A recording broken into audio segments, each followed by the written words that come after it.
The nation had seen Kellyanne Conway spin and scream before, but never had they witnessed what came next.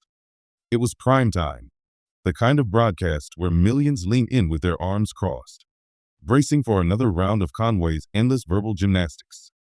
But this night was different.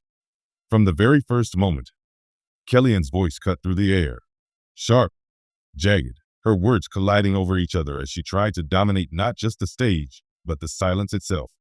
Her face flushed with that familiar defiance, her hands slicing the air as if every motion were a weapon meant to intimidate. Across from her, Jasmine Crockett sat perfectly still, no theatrics, no frantic gestures, just a quiet composure that read louder than any scream. Her eyes didn't dart nervously. Her breathing didn't break rhythm. She waited, steady, as if every second of Kellyanne's shouting only gave her more strength. The contrast was staggering. One woman unraveling in noise, the other building power in silence. And for anyone watching at home, the tension was unbearable. Something was coming. Kellyanne leaned further in, her tone rising higher, as though sheer volume could substitute for truth. She barked accusations, layered insults, twisting her sentences into a chaotic storm of half-claims and barbed jabs. It was theater she had mastered for years. Overwhelm the stage, choke out the opposition, leave no room for a reply. But the camera betrayed her. Every angle caught the redness in her cheeks, the flash of desperation in her eyes. The harder she tried to dominate, the more obvious it became. She was losing control. And then, the camera cut back to Jasmine. She didn't flinch. She didn't fold. She simply stared, patient, waiting for the moment the shouting would tire itself out. Her silence was the kind that speaks, the kind that unsettles, the kind that tells every viewer, something unforgettable is about to land. The audience at home could feel it in their gut. The air in the studio tightened. You didn't need to be a body language expert to see it. The calm before the strike, the quiet before the clapback. And just when it seemed Kellyanne had rattled Jasmine beyond repair, Jasmine opened her mouth. This wasn't just another roundtable debate. It wasn't one of those mid-afternoon cable slots where arguments get lost in the noise and forgotten by dinner time. No, this was prime time. Millions of Americans were watching. Families sitting in their living rooms. College students streaming from their laptops. Workers just home from long shifts flipping through the channels and landing here, on this collision of two women with very different approaches to truth, power, and respect. The weight of the moment pressed through the screen, because the stakes were bigger than the topic at hand. It wasn't about one policy or one party line. It was about a struggle that lives at the heart of American life. What happens when arrogance tries to crush dignity? Kellyanne Conway knew the cameras were her lifeline. She had built a career on spectacle, on bending reality until people questioned what was up and what was down. And she wasn't about to let a younger, lesser-known congresswoman steal her spotlight. That's why she raised her voice. That's why she leaned across the table as if she could tower over Jasmine Crockett through the lens itself. To Conway, this wasn't just another argument. It was an opportunity to humiliate, to remind the audience, and maybe herself, that she was still the master of political theater. But what Conway failed to see, what millions at home began to notice almost immediately, was that Crockett wasn't there to play her game. She wasn't flustered. She wasn't shaken. If anything, the louder Conway screamed, the calmer Crockett became. And that calm began to change the way people interpreted what they were seeing. Suddenly, it wasn't two politicians sparring. It was chaos versus composure. It was a tantrum against a steady hand. It was noise against truth. For countless viewers, especially those who had grown tired of seeing arrogance rewarded, the screen became a mirror. They saw themselves in Crockett. Immigrants who had been talked over, workers dismissed by louder bosses, young people told to wait their turn, while someone else hogged the stage. And in Kellyanne's rant, they saw what they had been fighting against for years. Entitlement, manipulation, the belief that if you shout long enough, no one will notice your arguments are hollow. The battle unfolding on that set carried a weight far beyond the studio walls. You could almost feel the ripple forming, the way a single moment can break loose from the present and echo into the culture at large. People weren't just watching a debate. They were waiting for a shift. They were waiting for someone, finally, to puncture the noise and remind the country that dignity doesn't need to scream to be heard. Every second Conway wasted on shrill theatrics only amplified the suspense. Everyone watching knew a counterpunch was coming. They could sense it. Because silence that's strong, composure that's steady, never stays quiet forever. And in that tension, the anticipation built. This wasn't just about winning a panel argument. This was about resetting the balance, about showing that arrogance collapses when met with calm conviction. But before we get to the viral moment, we need to understand why this clash carried so much weight. To understand why this clash carried such weight, you have to understand who Kellyanne Conway is.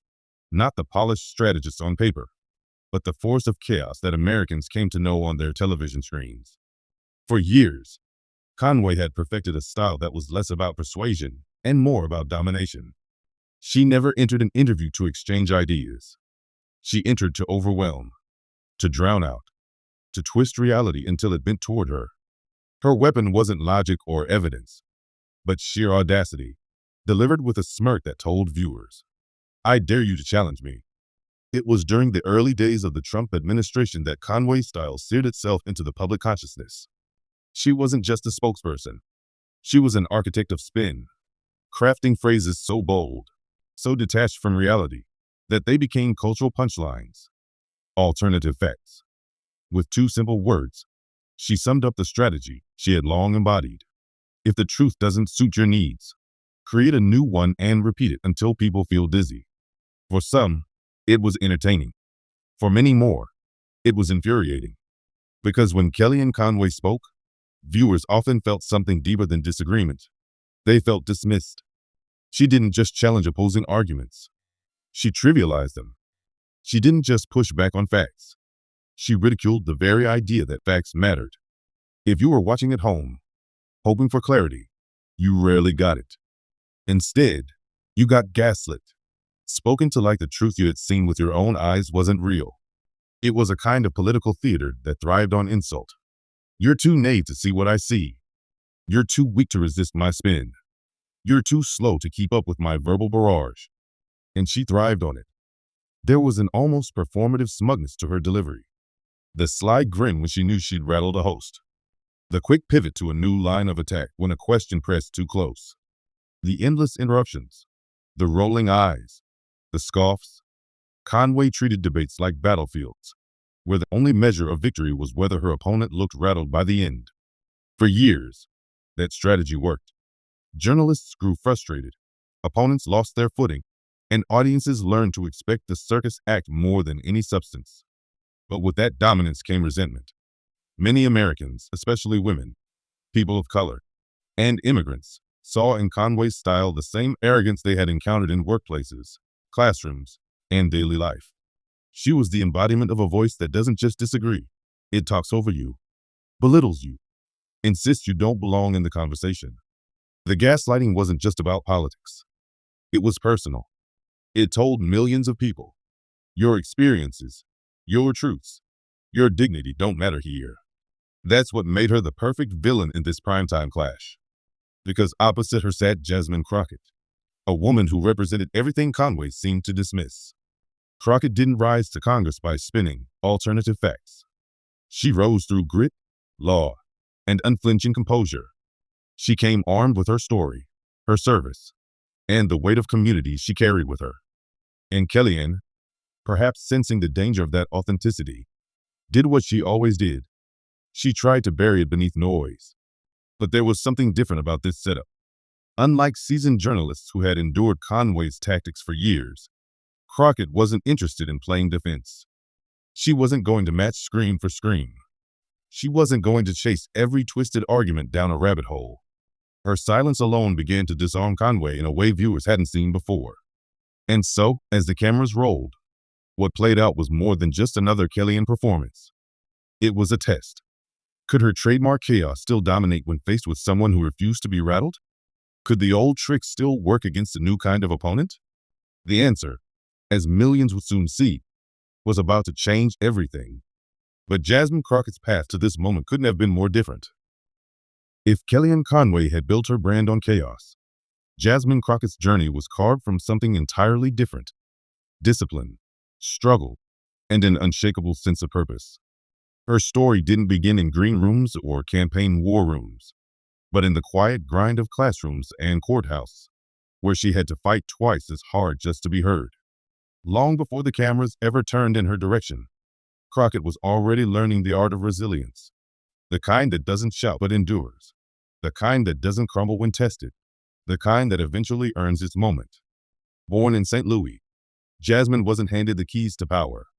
She grew up in a world where opportunities had to be chased, not gifted. Education was her first battlefield, and she treated it with the seriousness of someone who knew that knowledge would be her sharpest weapon. She studied, she trained, she outwalked her peers, until she earned her way to law school. But even then, the doors didn't fling open easily.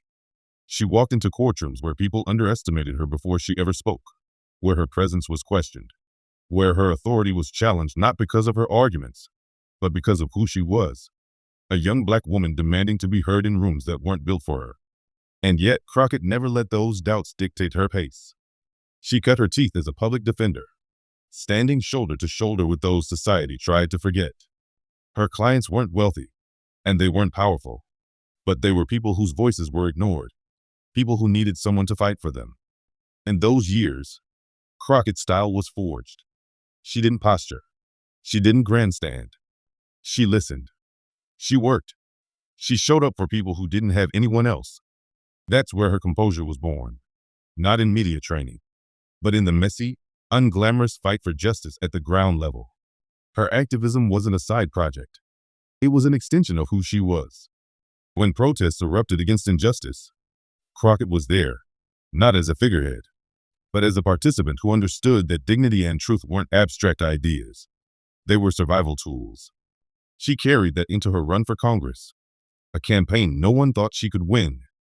She wasn't backed by dynasties of money or entrenched power brokers.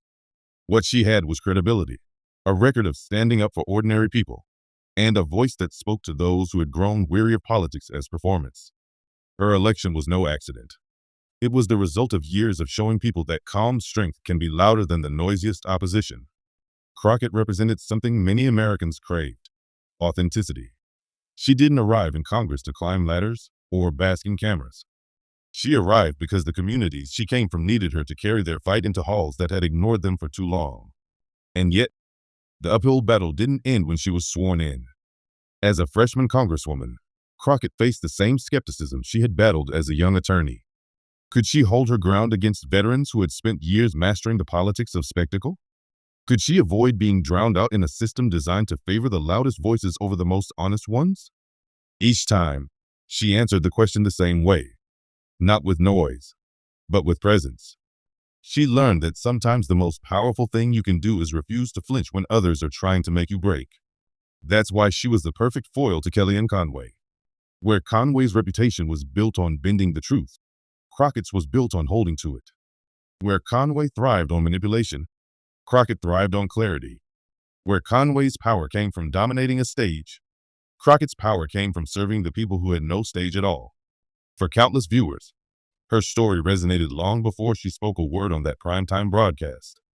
Immigrant families saw in her the reflection of their own uphill climbs, the relentless effort it takes to be recognized in a system that prefers to look past you. Young women saw in her the model of dignity under fire, proof that you don't have to scream to hold power. Working-class Americans saw in her the fighter who doesn't forget where she came from. Every part of her journey, each courtroom where she was underestimated, each protest where she stood shoulder to shoulder with the overlooked, each debate where she refused to bend her truth, prepared her for this exact moment. Conway had decades of spin behind her. Crockett had decades of grit. And while one sought to dominate through noise, the other had mastered the quiet power of composure. And all of that history came crashing into one single TV segment. When Kellyanne tried to break her, the moment the debate shifted into open combat, the tension was undeniable. Kellyanne Conway leaned forward, her voice climbing over every syllable Jasmine Crockett attempted to form. It wasn't conversation, it was an assault of interruptions, each one sharper and louder than the last. Conway had perfected this move: cut off the opponent before their thought lands, bury them under a flood of words, and seize control of the airtime. To her, it was a battle of dominance. To the audience, it looked more like desperation. The host tried to keep order, raising a hand, interjecting with strained politeness. Let her finish, he urged more than once. But Conway wasn't interested in finishes. She was interested in steamrolling. Every time Crockett drew breath, Conway swooped in with another volley. Accusations, insults, whataboutisms delivered rapid fire. It was the familiar storm of noise that had rattled so many opponents before. But this time, something unusual happened. Jasmine Crockett didn't fight for space. She didn't raise her voice to compete with the volume. She sat, poised, hands folded lightly in front of her, and allowed the storm to rage. Her eyes locked forward with a calm that only grew more striking as Conway's theatrics escalated. The camera caught it perfectly. Conway jabbing the air with her finger, her words spilling in a flurry, while Crockett sat motionless, her face unreadable. It was the contrast of chaos and calm, noise and stillness. And the longer it went on, the more uncomfortable the host appeared, shuffling papers, glancing nervously at the producers off-screen. The set seemed to shrink under the weight of Conway's voice. For viewers at home, the scene took on the rhythm of a prize fight. Conway was the brawler, swinging wild, throwing haymakers without precision. Crockett was the patient fighter, standing firm, conserving her energy, watching every move. With each outburst, Conway's punches seemed to miss their mark, her performance growing sloppy. And with each second of silence, Crockett's composure landed blows that didn't need sound to sting. Theatrics filled the studio, Conway's face flushed. Her gestures became exaggerated. Her sentences tangled into each other. What once looked like confidence now looked like frenzy. Her strategy, drown her opponent in noise, was backfiring because Crockett refused to meet her in the chaos. It was like shouting into a canyon and hearing nothing back but the echo of your own voice. The audience watching from home could feel the imbalance shift. What began as Conway's attempt to control the stage began to look like unraveling. And Crockett's silence wasn't weakness. It was dominance of a different kind. She was letting Conway's fire burn hot enough to consume itself. By the time the host finally managed to give Crockett the floor, the air felt heavy with anticipation. Conway's outburst had only set the stage for whatever Crockett was about to deliver. Millions of viewers leaned closer, hearts racing, because silence this measured never stays silent forever. And then came the moment no one could have predicted. The moment Kellyanne Conway finally stopped to breathe. The silence in the studio felt like the whole world pressing pause. You could almost hear the air conditioning hum, the subtle shuffle of papers on the desk, the faint creak of a chair. Jasmine Crockett, who had sat unshaken through the storm, shifted slightly in her seat, leaned just enough toward the mic, and looked directly at Conway. She didn't need to raise her voice. She didn't even need to lean forward with aggression. She simply waited until every eye, every ear, every camera was on her. And then, with measured clarity, she spoke. Kellyanne, screaming doesn't turn lies into truth. It only shows the world how scared you are of it. The line landed like a thunderclap. Simple, surgical, devastating. For a fraction of a second, Conway's expression froze. Eyes blinking faster, lips tightening, her brain visibly scrambling for a rebuttal. The host's mouth fell open before curling into the faintest, involuntary smile. The panelists looked at one another in stunned disbelief, as if wondering whether they had really just witnessed someone pierce the Conway armor in real time. Crockett didn't add anything else. She didn't ramble, didn't dilute the moment with excess words. She let the silence reclaim the room. And in that silence, her line grew louder. The audience at home replayed it in their minds. Screaming doesn't turn lies into truth. It only shows the world how scared you are of it. Kellyanne tried to jump back in, fumbling with words, attempting to recapture control. But the energy had shifted, and everyone knew it. The louder she tried to restart her tirade, the hollower it sounded. That one calm sentence had ripped away the illusion that her noise equaled power. Suddenly, the screaming felt like weakness, the interruptions like insecurity. The camera caught her blinking, flustered, her usual smirk faltering as she realized the script had been flipped. The host attempted to smooth the transition, but he couldn't resist circling back. Congresswoman Crockett, that's quite the statement. He wasn't exaggerating. Even in the studio, even among the jaded, used to the drama commentators, there was an electric sense that something rare had just occurred. This wasn't merely a sharp counterpoint. It was a cultural moment, truth delivered with such composure that it sliced straight through the noise. For viewers, the emotional impact was immediate. Those who had felt dismissed by Conway for years suddenly felt vindicated. Immigrants, workers, students, people who had been talked over in meetings or told their voices didn't matter, saw themselves in Crockett's composure. They saw her look arrogance in the face and dismantle it without breaking a sweat. The reaction wasn't just intellectual. It was visceral. People laughed. People gasped. Some literally clapped in their living rooms. The release was physical, as though they had all been waiting for someone to say what she just had. On Twitter, the clip hit timelines within seconds.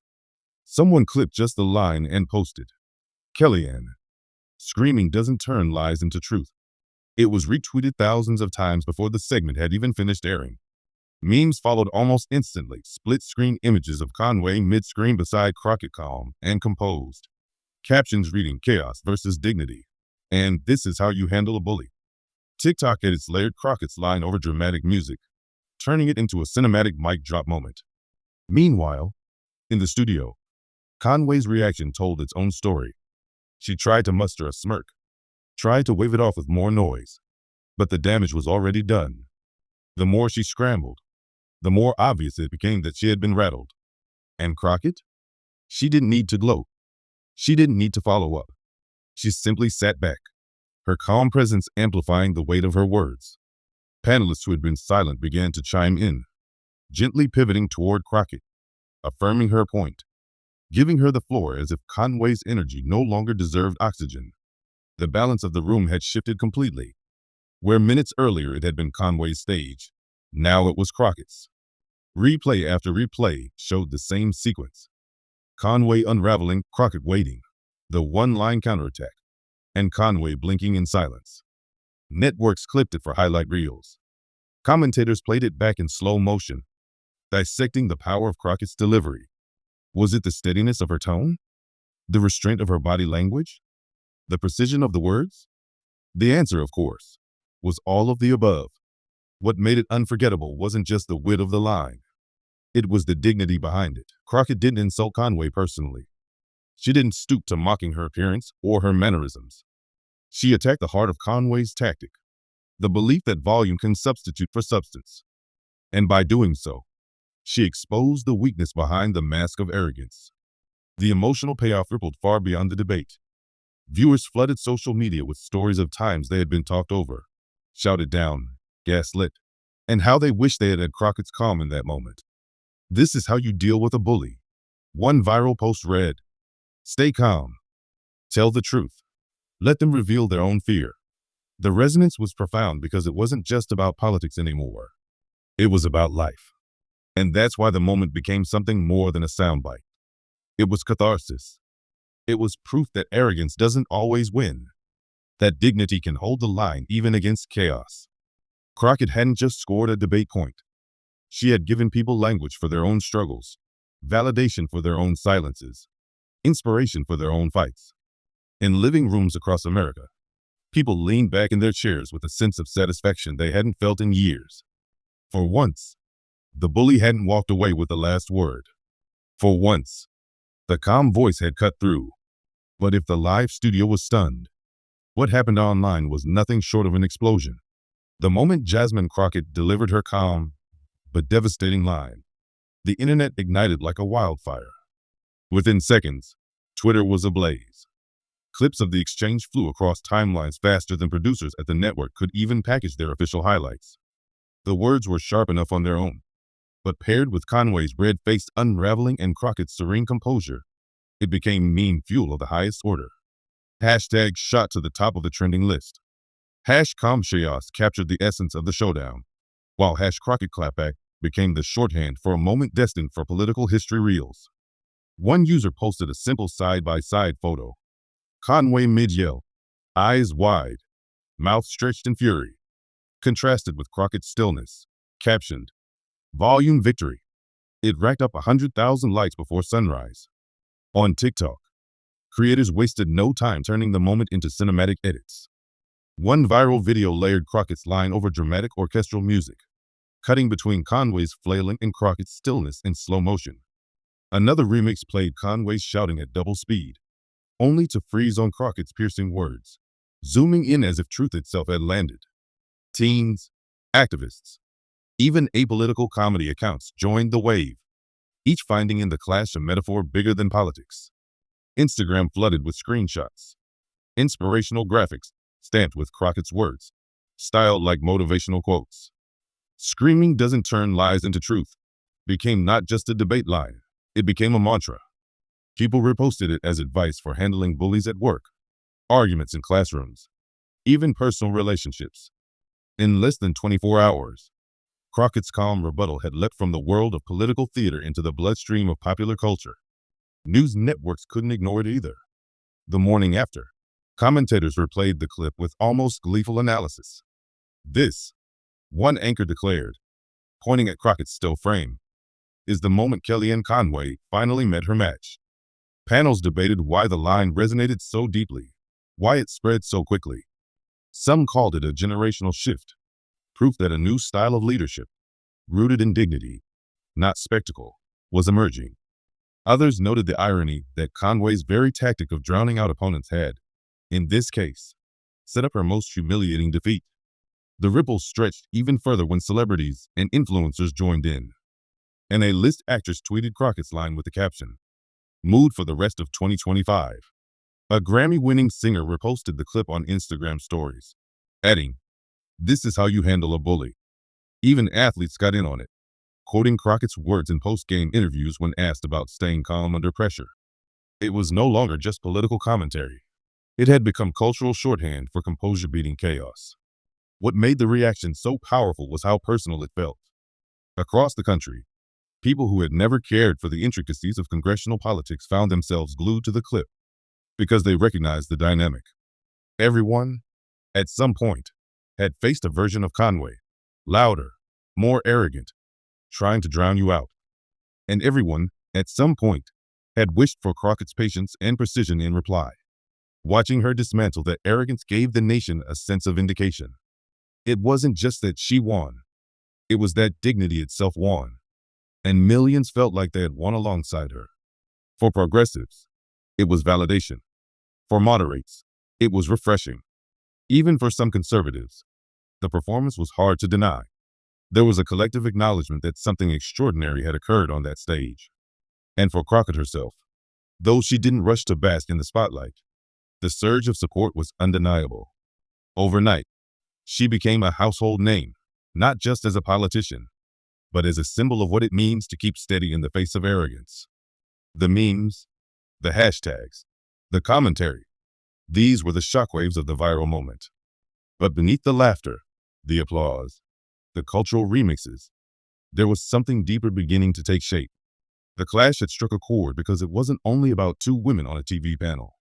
It was about the kind of country people wanted to live in, the kind of voices they wanted amplified, the kind of truth they wanted defended.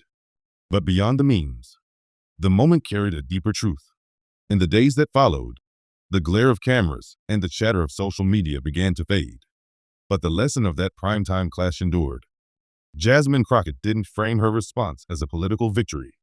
She framed it as a reminder that dignity can be louder than any scream, that composure carries more weight than chaos, and that truth, when delivered with calm precision, has the power to disarm even the most aggressive opposition. The moment wasn't just about Kellyanne Conway. It was about every person who had been talked over, dismissed, or doubted because their voice wasn't loud enough, their presence wasn't expected, or their truth wasn't convenient. Crockett's words became more than a line. They became a principle. When they scream, stay calm. When they lie, tell the truth. When they try to shake you, stand firm. That wasn't campaign rhetoric. That wasn't a soundbite designed to be clipped and shared. That was a roadmap for resilience, a guide for anyone navigating spaces where intimidation or arrogance seeks to steal the floor. Millions found in her example the courage to remain steady in their own lives, whether it was at work, in school, or within communities struggling to be heard. The universality of her calm was the real power. It wasn't about politics alone. Immigrant families saw their own perseverance reflected in Crockett's measured response. Women who had been belittled or interrupted at board meetings, classrooms, and public forums saw that the strength of patience could outmatch the loudest interruptions. Workers, students, and activists recognized that standing firm on principle was not only morally correct but strategically wise. This was a victory for dignity itself. Even for those who disagreed politically, the resonance was difficult to ignore.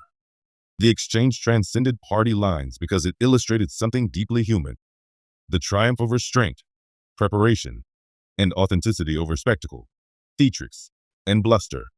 Crockett's calm dismantled chaos not with vengeance, but with clarity, showing that power doesn't require shouting. She proved that authority and influence are earned through mastery of one's own presence, not by overpowering others with volume. The aftermath reinforced the message. Memes, hashtags, and commentary proliferated. Yes, but beneath the virality lay a deeper truth. People weren't just celebrating a clever line, they were celebrating the principle it embodied. The nation felt vindicated not because someone had been humiliated, but because someone had held their ground, unwavering, and reminded everyone that integrity can still win. That kind of lesson is rare, especially in a media environment built on instant reactions and viral outrage. Crockett's response became a symbol, a reference point for courage in the face of intimidation. It reminded viewers that challenges, however loud or frightening, could be met with composure and strategy. Her example illuminated the idea that resilience isn't about meeting chaos with chaos.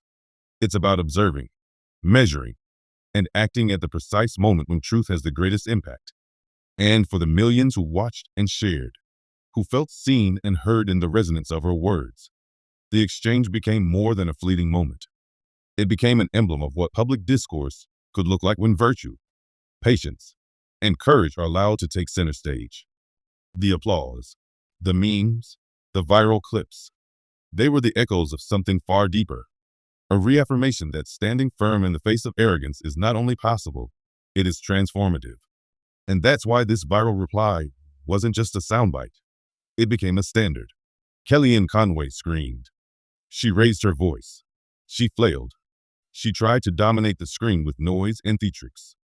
But in that moment, it wasn't the loudest voice that carried power. It was Jasmine Crockett's calm, precise, unwavering reply that will be remembered. A single line, delivered with dignity and clarity, had cut through chaos and reminded the nation what true strength looks like. That one moment, frozen in the glare of primetime cameras and amplified across social media, became a symbol for anyone who has ever been talked over, dismissed, or underestimated. Now, it's your turn to carry that lesson forward. Share this video with someone who needs to see what composure in the face of arrogance can achieve. Comment below with moments when you faced your own Kellyanne and how you found the strength to stay calm. Subscribe to join a community that values truth, dignity, and the courage to stand firm when the world tries to overwhelm you. Every like, every share, every conversation sparked by this clip spreads more than entertainment. It spreads a standard, a blueprint for resilience in the everyday battles we all face. Because in the end, it isn't the screams that echo through history. It isn't the bluster or the theatrics that leave a mark. What endures, what inspires, and what changes the culture isn't volume. It's presence. It's poise. It's the ability to stand firm when the storm comes at you from every direction. Kellyanne screamed, but Jasmine stood steady. And that is why, when the cameras stop rolling and the hashtags fade, her calm reply will still echo, still teach, still inspire. Because in the end, history doesn't remember who screamed the loudest. It remembers who stood the strongest.